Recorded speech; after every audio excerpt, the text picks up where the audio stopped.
And so, folks, it appears that myself and the gentleman to the upper part of the screen here are live. This is Pat Miletich, of course, and we're watching some fights live. Right now we got Carlos Jr. versus Brad Tavares, and it's kind of just kicked off if you're joining us. And Pat, what we're going to do is we're not only going to call some fights, but we're going to head over to your Rockfin channel, which I'm pretty excited about. Yeah. And that's where we're going to call the main card. So we're going to do this for about 45 minutes or so until 9 o'clock. And if you go to rockfin.com, that podcast network, guys, a lot of you guys know that obviously I do a lot on Rockfin. But if you are following me there, go follow Pat. And go follow Jeffrey Wilson. Jeffrey Wilson, your cohort in the Conspiracy Farm, Pat. Yep, and it's that podcast channel. Is right? it Pat? No, that podcast network. We that got it podcast right, network. We got it right above his head right there, folks. You can't miss it. I'm all confused because it's not under the Conspiracy Farm anymore. Jeff threw me a curveball, man. Oh, we got a dig right there, folks. The controversy. That podcast network. Yes, that podcast network. On Rockfin. On Rockfin. So make sure you're going to follow Pat over there, and that's where we're going to be after this. But we're going to talk, and, obviously we're going to call a little bit of fights, but we're going to have some fun. And right current now, times, little current times, current events. Plenty of current events to be talking about, Pat. We'll probably let loose a little bit more on Rockfin because we can't really be taken off there because the guy who did Rockfin started at Martin Florani. He believes in a little thing called free speech. Yeah. It's pretty amazing, huh? Yeah, in this day and age, yeah. Yeah. We're lucky to have him. We are, yeah, exactly. We are lucky to have him. Absolutely, 100%. So do you think YouTube keeps up with the, they don't care about the Sumerian Kings list and the Emerald Tablets and all of that history leading up to being able to download consciousness into a computer and you saw that they're doing now? You saw the Microsoft story, right? No. The latest one? All right, so I did a video on this. Someone sent it to me, just like the Bill Gates. Like, don't get me wrong, I love my audience. You know what I mean? They send me stuff all the time. Right. A lot of the stuff we talk about, I get sent beforehand. Right. And I go vet. Some of it's good, some of it's not. But the other day, someone sent me the story about Microsoft basically going to take your web history and what they have of you digitally and turn you into a chat bot later in life. So, I can have a conversation with Pat Miletich if I'm around and you're not. Long afterwards. Now, right away. Well, they have to have. They don't have. I mean, if I were to trademark my name, which I had at one time, that's why I wasn't in the UFC game, because I had trademarked my name and likeness, right? How dare you? You Yeah, sound like another yeah. John Fitch. Right. Oh. So that's why I wasn't in the UFC game, and I don't think I am now. I have no idea. Mm-hmm. But I hope they get you in there. if you can trademark your name, likeness, your voice, your thoughts, all of that sort of stuff, and your history, then Microsoft shouldn't be able to do that to you. Well, what they'll argue is they're not. Ooh, Junior going nuts. That they're not financially benefiting in any way or creating anything in your likeness without either your said permission or what it's going to be. It's going to be a check mark for your heirs because someone's going to want to talk to Grandpa, or maybe your daughters want to talk to you later in life and get. You know what I mean? And they'll just. It won't even be like you signed it off. It'll be a terms and services check mark. Because that's what we're being sold on is this weird transhumanism. It's funny because, Black Mirror, before it was all big and stuff, right? I got hip to the first 3 episodes when it was on BBC. Because I know you see now that all the tech garbage, and I'm a big kid and like this stuff. But I've always archived that stuff. And in the beginning, one of the first 3 episodes, it was basically, this weird society where you were on a treadmill creating energy in these large buildings, right? Yeah. You're surrounded by screens and everything was like this American Idol type society, but it was really twisted. So basically you would have to earn all these credits for all the energy. So your food and how big your place was and all that. But then while you were surrounded by these screens, right, they would have porn advertisements that you could either bypass by giving up credits or you'd be forced to watch because they knew that's how they would manipulate you. And then this show that was like a virtual show that if you didn't get caught up as like the next big thing, one of the guys that was a judge was a pimp and he'd take you under his wing. So, like, I know, pretty crazy stuff, right? But we're moving more and more towards that society. And people pointed out in another Black Mirror episode, basically this whole chatbot thing is actually an episode. So a woman loses her boyfriend. Yeah. And it starts with the chatbot thing. But eventually it becomes this thing that's not a human, but not a robot, that has this uploaded consciousness of this person that she loved. And it just goes for as twisted as it can get from there, man. Wow. And, you know, whether that's predictive programming or not, you got guys like Kurzweil that really believe in this. We are already at the chatbot phase. Sure. And when I did that story, I think it was about a week and a half ago, there was another patent that's out there and another conversation where Facebook is now investing in devices that will literally read your mind or brainwaves. And to what detail or minutia, who knows? But I was doing stories. Bizarre. Absolutely. Well, back in the day, you could get something called, I think it was called the X-Wave. I'd have to look it up right now, but like X-Wave, and I did a story on it. And basically, it was this headpiece that would read your brain patterns, and it would digitally manipulate things that were on a screen or certain physical devices like a ball and air. It was really weird. Yeah. But it showed the technology was not only possible, but able to be put into a commercial use. And I think they're getting ready to take that to the next level. Huh. Well, and explain transhumanism a little bit better, because it's, you know, it's that moving towards singularity. Yeah. The weird stuff about exoskeletons and altering your DNA, making you stronger, smarter, faster, $6 million manish type. I just watched something with my niece, man. So super soldiers. Yeah, Alita Battle Angel, you know, and I'll tell you one thing. What is Alita Battle Angel? I don't keep up with this stuff. Well, this is a little older. See, although I archive all the stuff, I never ever get to watch it unless, you know, I'm with one of the girls. Okay. You know, stuff like that, or we go to the movies. One of the benefits of this whole like woke culture right now and the women's empowerment thing, and I know that you got daughters. Yeah. Is that like there's almost no scarcity for entertainment that's like pro-woman hero empowerment, right? So like I just watched Wonder Woman in 1984 with one of the kids. Thanksgiving we went and saw The Croods 2. That's all about the women saving the whole nine, right, you know, empowerment. Yeah. But the one we just watched the other night is we watched Alita Battle Angel. And basically this is like something that takes place in this, you know, kind of transhumanist apocalypse where they have sky cities, and the sky city people are the rulers, and then there's the plebes down there. But cyborg culture. And so Alita is, you know, from this era where they were human minds, and that's it. Everything else is some kind of like digital construct, right? Wow. Yeah, and like it was a fun movie for what it was, but it certainly wasn't lost on me. Like the very opening scene is, man, he's a good actor, and I wish I could remember his name, but he's in a junkyard, and he basically picks up this husk of like, you know, a head and like a torso part, and it's still got the brain in it, it's still alive, and then he like rebuilds her, and it's in this society where, I mean, cyborgs are the transhumanists, man. Like cyborgs are walking around everywhere on some level, you know, and I think that's what they're trying to, listen, it's a double-edged sword, right? Like if I can't see and you can make me see, I want to be able to see. I'm sure. pretty much, you know, I'll give it up. But if I can see just fine, and you're saying, well, we're just going to put something in your head that lets you zoom in about 100 yards. Take pictures, film things. Yeah, or maybe even worse than that. Like, we talk about mind-reading technology, but the temperature of the heat read on somebody. You know, you're in the fight game, you know, people in the gambling game. There's a lot of tells in human beings. Yes. Can you imagine getting to like the biometrics level built into your... Well, the thing that I'm talking about with transhumanism and everything, and once there's singularity and people, you know, they're talking about uploading consciousness into computer systems, being able to download massive amounts of data onto a strand of DNA and then back up into the computer. It can go back and forth. You know, like Billy Carson was on our show talking about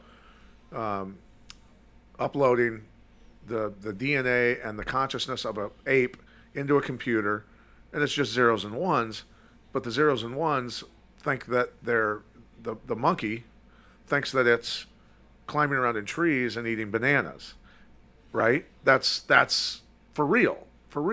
So, the whole thing about the Emerald Tablets and the Sumerian King's List and all that sort of stuff where they lived for thousands of years and they regenerated bodies because they would load their consciousness into a new body and keep living type thing. And it's bizarre to me. The whole thing is. I just, you know what? Here's the thing. What I was getting to, I apologize. Yeah. So once there's singularity, and the human mind or whoever has connection to singularity with the computers of the world, then the computers of the world know when you're thinking different than you should be, right? Or thinking of rebellion, or thinking of I'm basically being enslaved. And then through singularity, now every weapon is connected to singularity, including drones and everything else.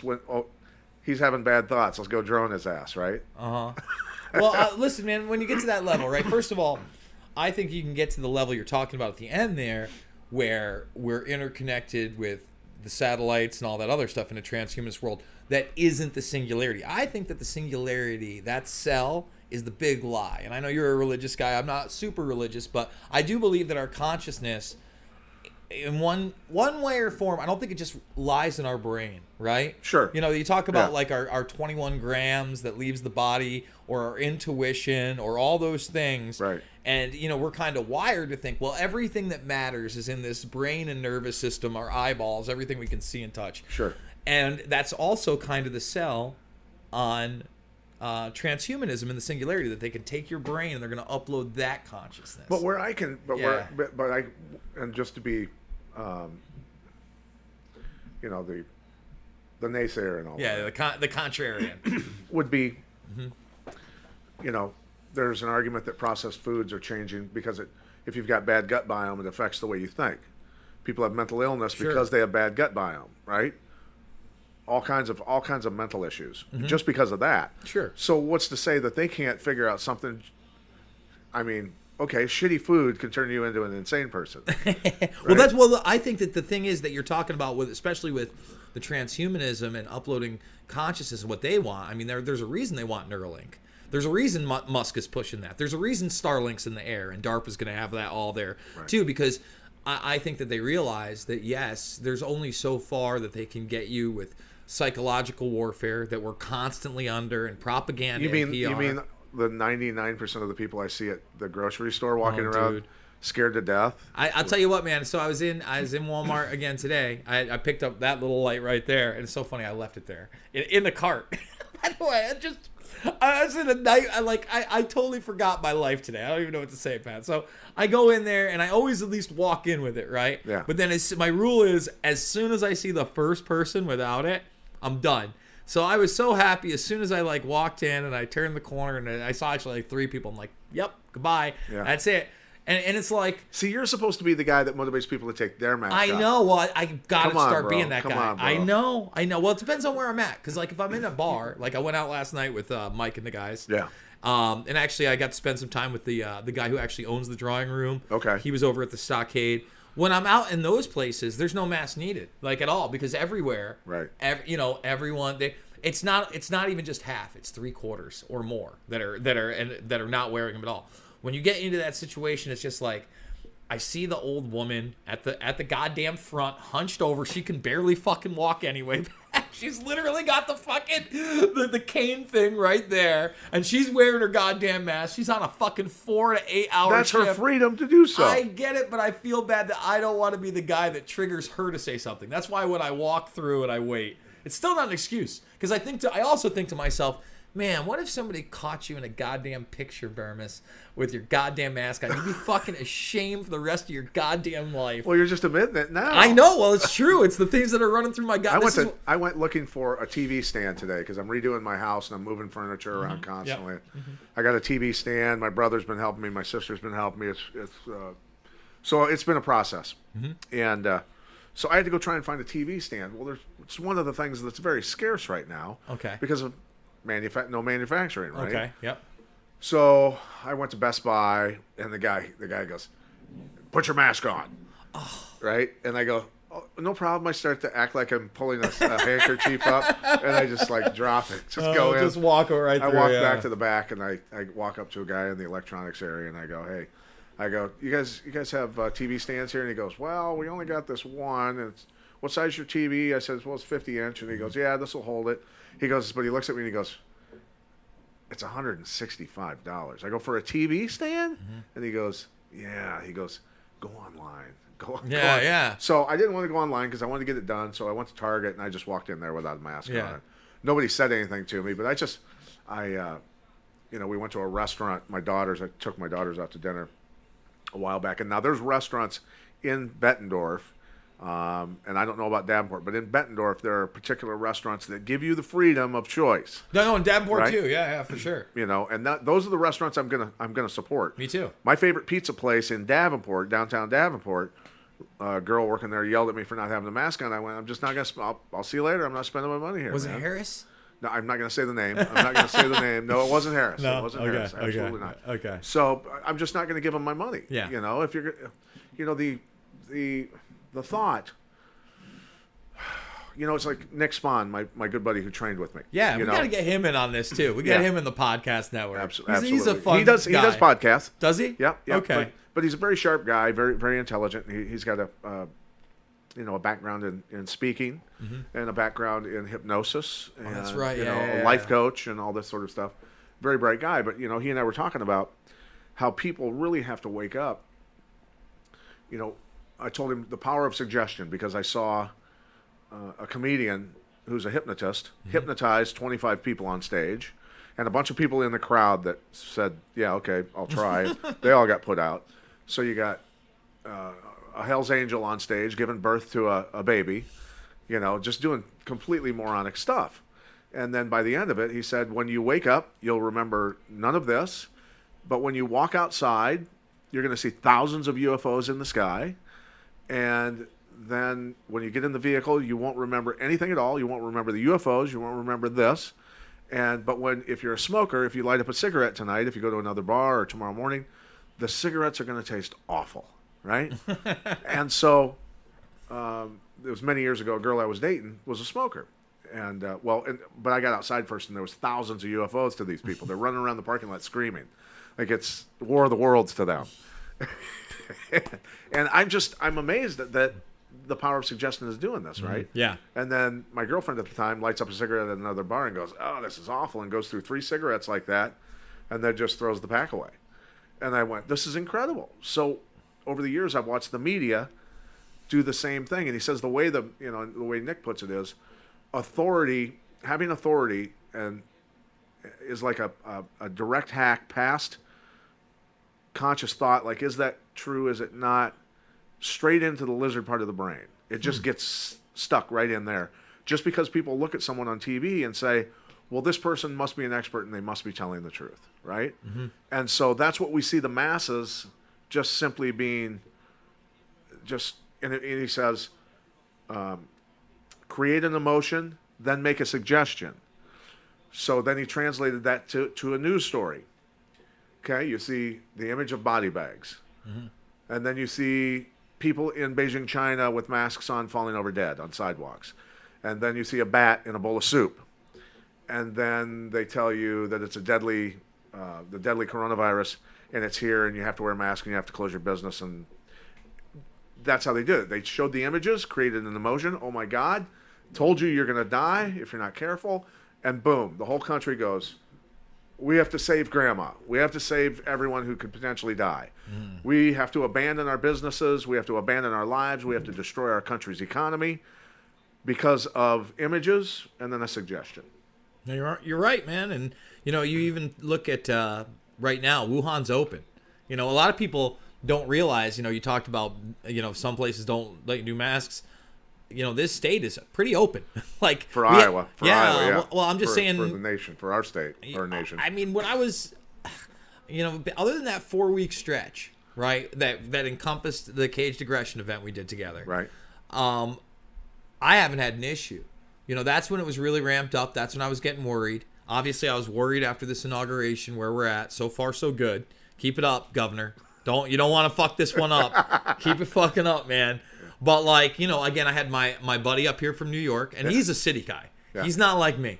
You know what I mean? He just bought a house in fucking Long Island. Wow. He's a construction guy. He's getting phone calls from guys that fucking sound like this. Joe, we got to get this done, Joe. Like, he's that guy. Right. And so his fiance right now is visiting her family in Texas, and he wanted to, come up and check it out. And he's like, dude, we went to Duck City Bistro. We had a great restaurant. Great steak. That's my favorite restaurant in the world. Really? Mm-hmm. It's really good. Yeah. My good buddy Jeremy owns that. Jeremy Moskowitz. Chef Jeremy. He was there. He was like, you know what? He put on a show. He's the one that started belting out the dishes and whatever. Oh, yeah. And he was really great. But we had a great time there. Yeah. And I'm so glad it's so close to the River Center. 3-night fights coming up, folks. Make the reservations. In March. Yeah, I'm trying to get people. I got a couple people flying in so far. Good. I said, listen, man, you want to come to this? You're going to be around people. It's going to feel good. Tickets are cheap. Hopefully, they're going to have beer and everything else this time around. Right, it seems like that's going to be the way it is this time. At some point, people just need to wake up. Yeah. You got to start fighting back for your freedom, man, for your kids' freedom, right? Mm-hmm. At some point, you can't just allow this to continue. So Brad Tavares wins. Yeah, unanimous. You know what? I had him in the first and third. I thought Junior looked good, but good for him, man. A lot of people write him off, but you got to remember he's actually fighting top 10, 15 guys every time. Yeah, no, he's tough. Right? Every time. Hey, Sean Patrick Flannery, born a champion.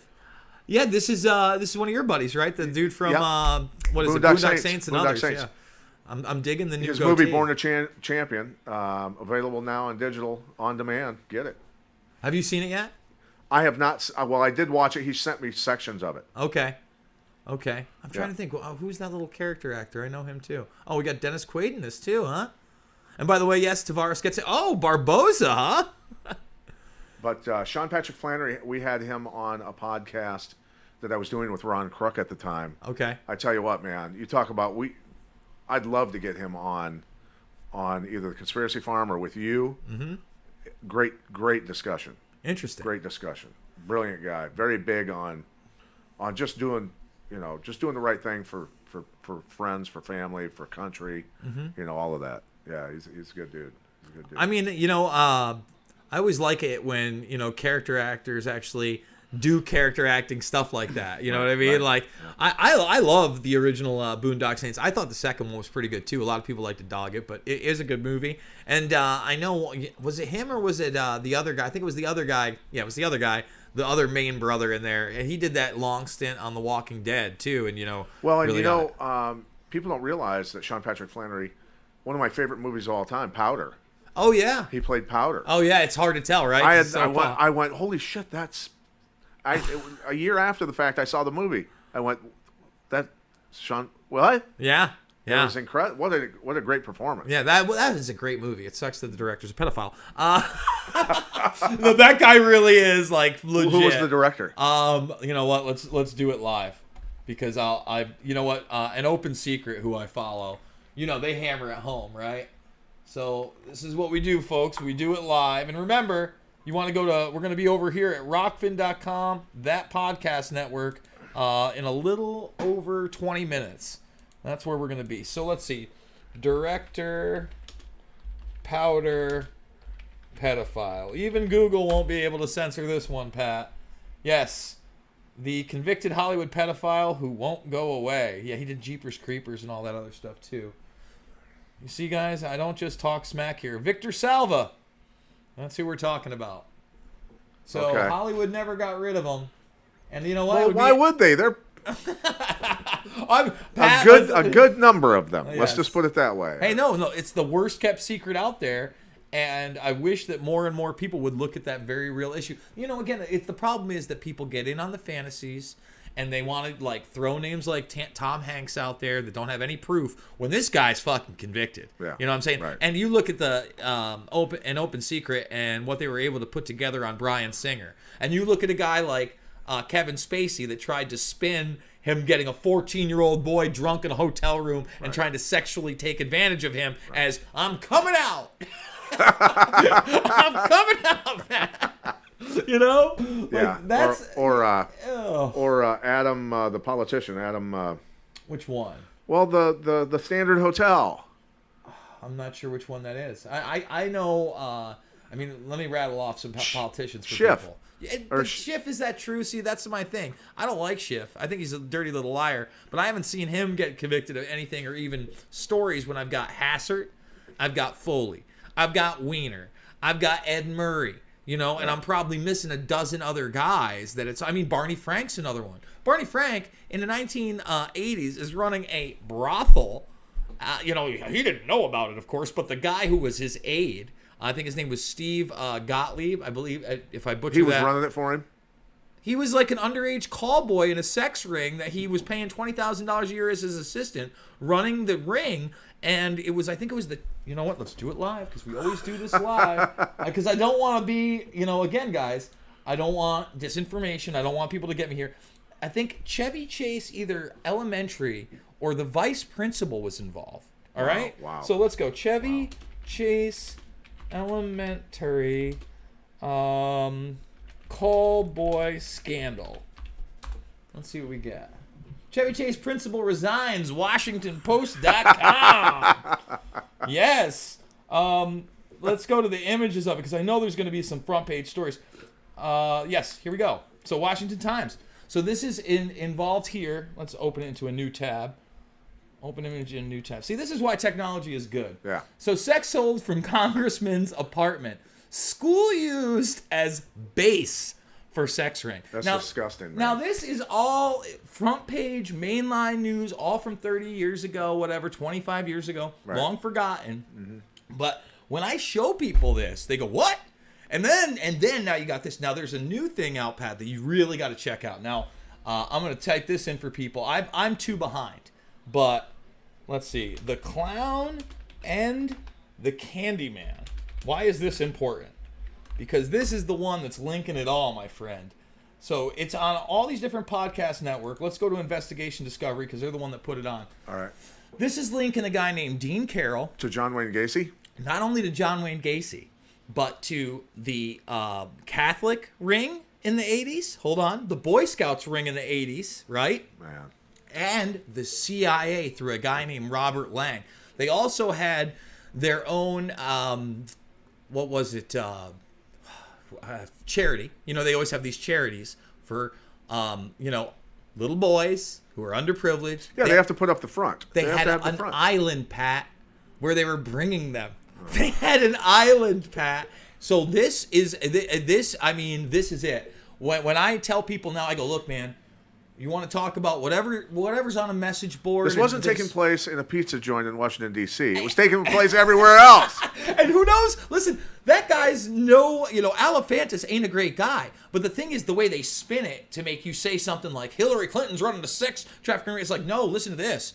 We had millionaires with high-level positions and then acquaintances in charities, the Boy Scouts, the churches. Yeah. And they're doing everything. There's this guy. Oh, so Lang. I think he comes Jamie Alefantis. In French, that means basically, I love infants. Listen, all I know, I don't know that. I do know. If you translate it, basically, it means in French. Because I had my wife who speaks French. Yeah. Look at it and go, yeah, basically. I will say this, Pat. The man had an avatar for his Instagram as Antinous. Antinous is the Greek god of pedophilia. There's a Greek god of pedophilia? There is. So let's look that one up live. Oh, oh my God. Here we go. So for those that don't know who Antinous is, he's actually Antonis, yes. Greek god. So Antinous was actually based in a figure. There it is. I spelled it wrong, but here it is. Oh, no, that one's...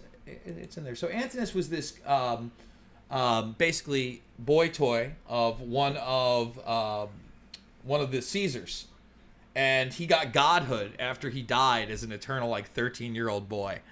So because he probably got murdered. Well, yeah, I think it was. He got beheaded. I'm almost sure. Let's see. He was a Greek youth and favorite beloved of the Roman Emperor Hadrian. Wow. So, he had the Greek god of pedophilia as his avatar. Know that. I mean, we know that there's degenerates that have gone back through time. I mean, it's just there's a certain strain of degenerates. That's all there is to it.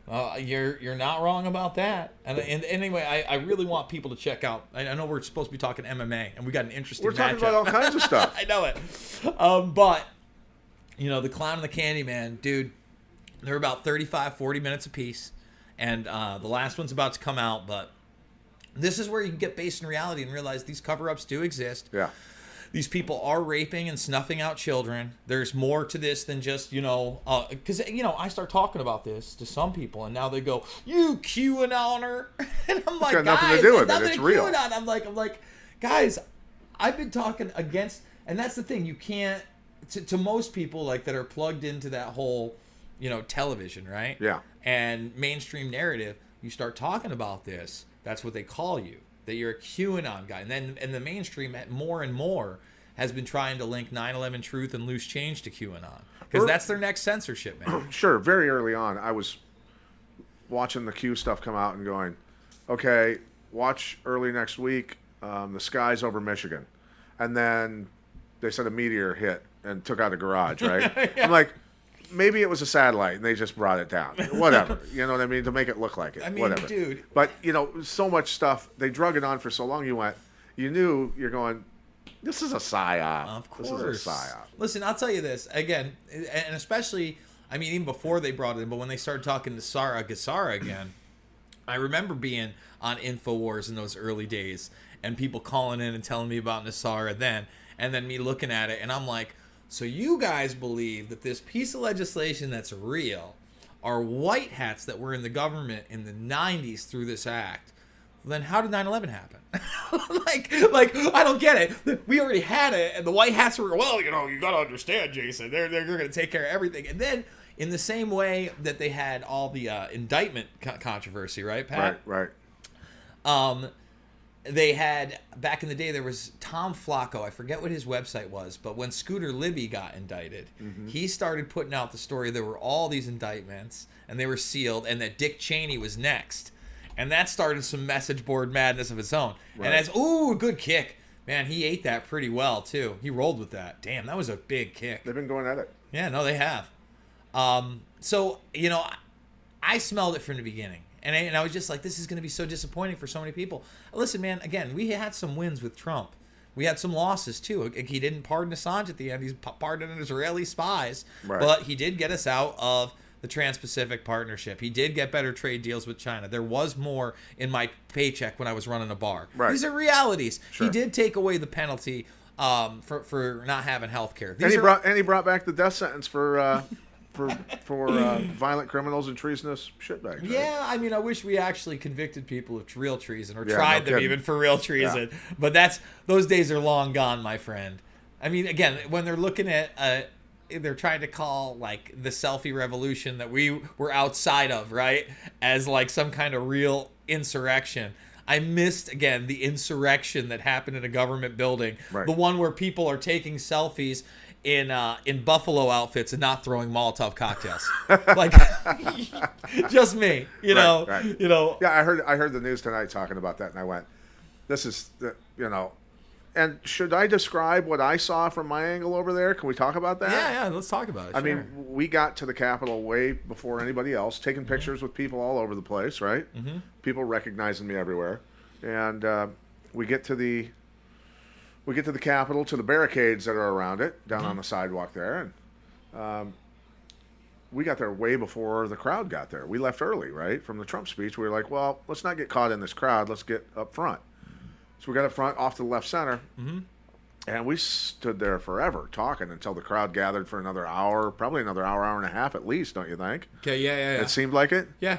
And then all of a sudden, the cops opened the barricades and waved everybody up the hill. And so the cops take off running all across the lawn. You can see them in a line running up the hill. Mm-hmm.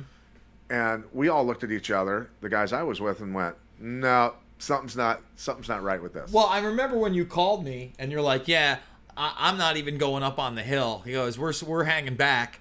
We waited forever until it was like there was 80-year-old ladies walking around up there. I was like, okay, they're obviously not going to do anything now, but so we didn't even know anybody was in the building. We didn't, because we were so far down. You literally can't. You just can't see that far. It's so far. Mm-hmm. No, and it is too. So, anyway, we recognized something wasn't right. But as the crowd started to pour up the hill, all of a sudden a bunch of guys in riot gear slide out from the left and start hammering them with stun grenades and tear gas. And it was, I went, this is the most obvious ambush I've ever seen in my life. They invited these people up the hill, and now they're attacking them.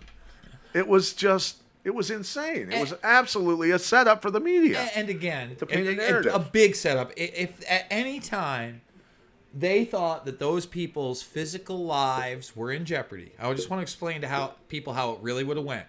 This is D.C.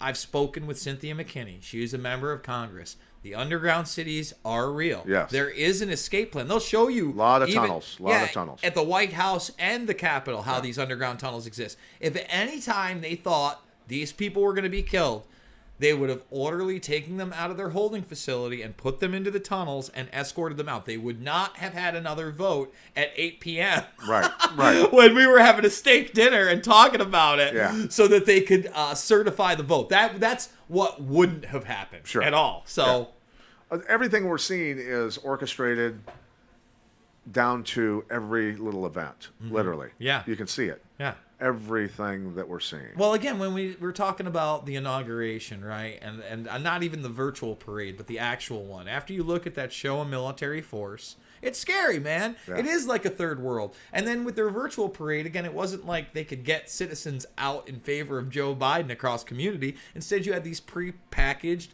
military propaganda pieces and kid propaganda. It's always the military kids. Yeah. You know, I'm surprised there weren't more puppies. I gotta be honest. And I see it, and I see it as the model for all these other things they've actually taught us about in schools. At least, I don't know, I haven't been in school in 20 fucking years, but I assure you, 30 years ago when I was a kid, they would show you those paintings of Mao with children and Hitler with the animals and things like that. We don't see that anymore. Instead we see it in our own country. Yes. It's kind of wild. A kinder, gentler version of socialism. Yeah.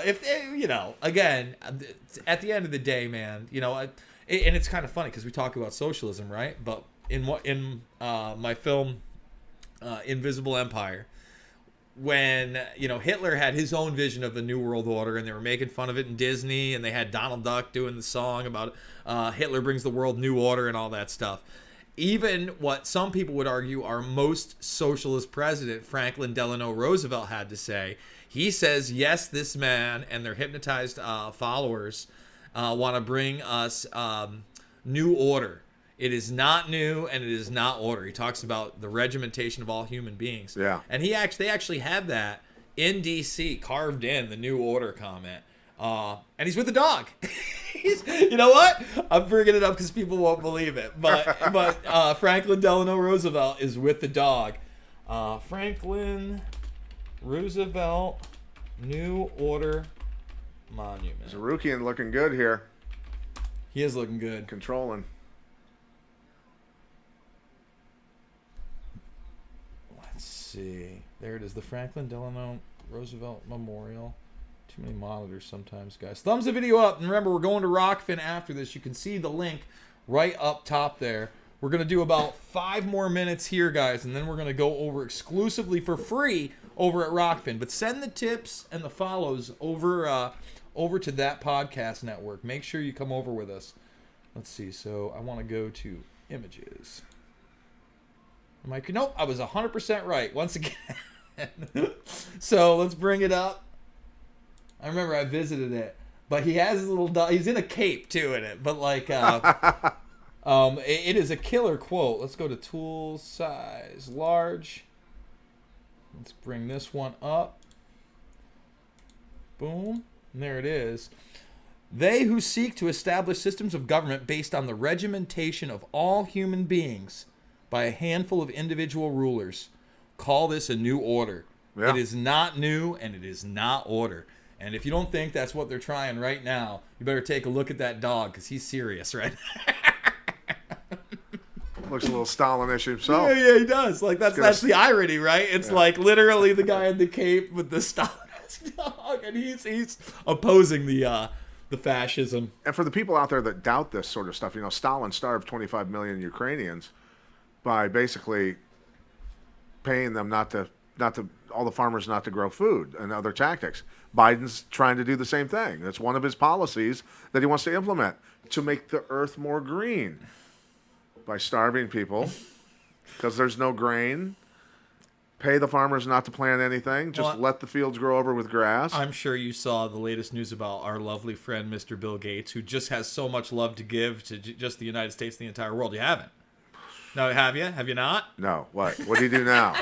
Well, just think about what you said about farms and farmland. Yeah. So in my film... he owns 280,000... He now owns more than anybody else in America. He has the most farmland in America. And again, in 2013, when I put out Shade, we actually played this afterward. I go, this doesn't surprise me. This guy's a geoengineering, a bioengineering guy. Eugenicist. Yep, a eugenicist, a GMO guy. I showed back then how he had bought all those things and invested in GMOs at Monsanto. And that's Agenda 21. Control all the means of production, food, energy, everything. Well, I'll say this. You know, I mentioned Monsanto, and I don't do enough more upbeat stuff. That gentleman, I think his name is Dwayne Johnson, not The Rock, but Dwayne Johnson. His verdict got upheld again in appeals court against Monsanto. Massive amounts of money. Yeah, let's make sure we do it live here, guys. Is he dead? No, he's still alive. Thank God. I need to get him black oxygen. You should. I think what happened with him is that with the amount of money and judgment that they got and the amount of notoriety, he was actually able to get on some good medicine that wasn't a scam, and at least lasted out throughout here. We'll see how. Again, you saw what he looked like. His skin. Yeah. Oh my God. Coming off of. Yeah. Oh my goodness. Monsanto. My brother is totally cancer free now. Mm-hmm. He was basically cancer free in 2 months after going to Sean Snyder. Sean helped him out with a lot of natural supplementation. Black oxygen, and then he went to the University of Iowa and got some treatment up there. But I tell you what, it was basically gone almost by the time he went there. Well, again, we can't say that anything treats, cures, or prevents anything. But that's right. There's a lot of really good natural stuff that is going to help your body get through if you're going through chemo, things like that. And with that being said, Pat, let's try some of this out live on air here. Yeah, this is the stuff. Here, walk us through it. I got a little thing. I got this. I got my water. We're gonna zoom out for a second. Yeah, well, this is. I've got. See how dark it is in there. It turns anything you put it in jet black, but you got to use a actual measuring half teaspoon. That's a full. A full teaspoon. I'm gonna. What do you think about that? Oh, yeah. I can't even see. Yeah, that's. Yeah, that's probably a lot less than that. Let me see. All right, he's coming on over, folks. Yeah, that's way too much. Half that? We need that. Yeah, look.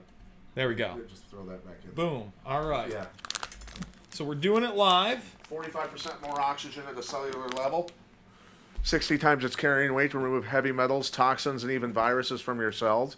And yes, that's backed by research, proven research. And resets the gut biome, removes inflammation from the body, respiratory system, arteries and veins, joints, muscles. So it's great for people that need to heal from all kinds of sicknesses. It's basically putting the nutrients in your body that you've never had. For people that have been eating, especially processed foods and things like that, and utterly tasteless. Like if I wasn't looking at it, right, I wouldn't know at all. Yeah, it just tastes like water, right? Yes, it does, sir. Yeah, and it activates your mitochondria, which is the furnace of the cell, thereby giving you tons of energy. So. With that being said, guys, here it is. This is the black oxygen. Let's bring it back so it's actually in focus. I want everybody to come on. We're going to try to get Jeff on here too. I'm going to reach out with a link for him. And we want you over at that rockfin.com, that podcast network. Give us about 5 minutes and we will be over there. Here it is right there. You know how to support this show, guys. I thank you for joining myself and Pat. I'm going to try to get Militich over here more so we do stuff like definitely. this. We need to do it for every big UFC. Yeah, we'll do it forever and maybe even start a little bit, although it's going to be fun over on Rockfin too. We're going to be blabbing forever. Yeah. I mean, it looks like this is going to be a long card as this one's already gone over at 9 o'clock. And, we got 2 more minutes in the round, so that means they're going to kick it off. All right. So, guys, you know where to join us. We'll be there soon. And it's free. So make the free account at Rockfin right now. Listen to some commentary with a little bit of flavor. A little bit of flavor. You're not going to get this with friggin' John Anik. I love you, John. Oh, I love John. I love John too. Yeah, I like John too.